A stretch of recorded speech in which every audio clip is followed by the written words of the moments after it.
નમસ્કાર, ગુજરાત ફર્સ્ટ સાથે હું છું ધ્રુવેશા આપની સાથે સમાચારોની શરૂઆત કરીએ રાજ્યમાં વરસાદી માહોલથી। દક્ષિણ ગુજરાતમાં વરસાદની તોફાની બેટિંગ હજુ પણ યથાવત છે।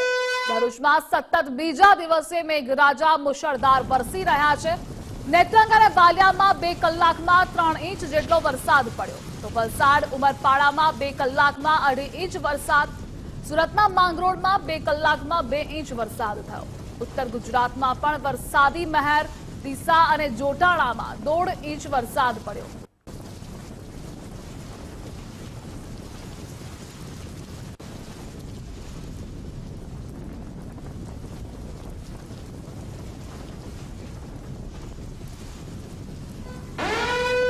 ગુજરાત પર આખું સપ્તાહ મેઘરાજા ધમધોકાર વરસશે। રાજ્ય પર એક સાથે 4 સિસ્ટમ સક્રિય થતા ચિંતા વધી છે।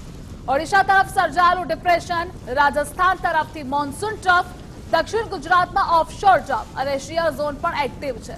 રાજ્યના અલગ અલગ વિસ્તારમાં રેડ અને ઓરેન્જ એલર્ટ જારી કરાયું છે તો 5મી સપ્ટેમ્બર સુધી રાજ્યમાં સાર્વત્રિક વરસાદ પડી શકે। 6ઠી સપ્ટેમ્બરથી રાજ્યમાં સિસ્ટમ નબળી પડી શકે।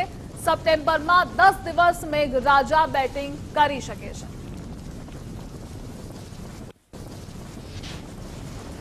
4 सिस्टम हमारा फिलहाल सक्रिय है।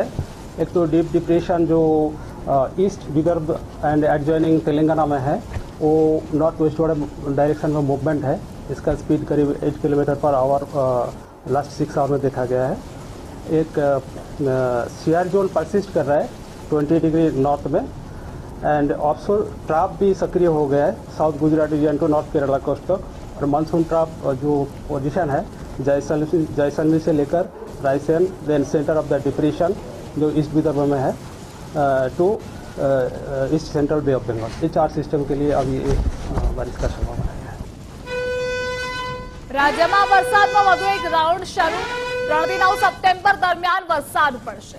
વરસાદનો નવો રાઉન્ડ 65% વિસ્તારને આવરી લેશે। કેટલાક વિસ્તારમાં મધ્યમથી ભારે વરસાદ રહેશે, કેટલાક વિસ્તારોમાં છૂટો છવાયો વરસાદ રહેશે। સાયક્લોનિક સર્ક્યુલેશન લો પ્રેશર બની ગુજરાત સુધી પહોંચ્યું।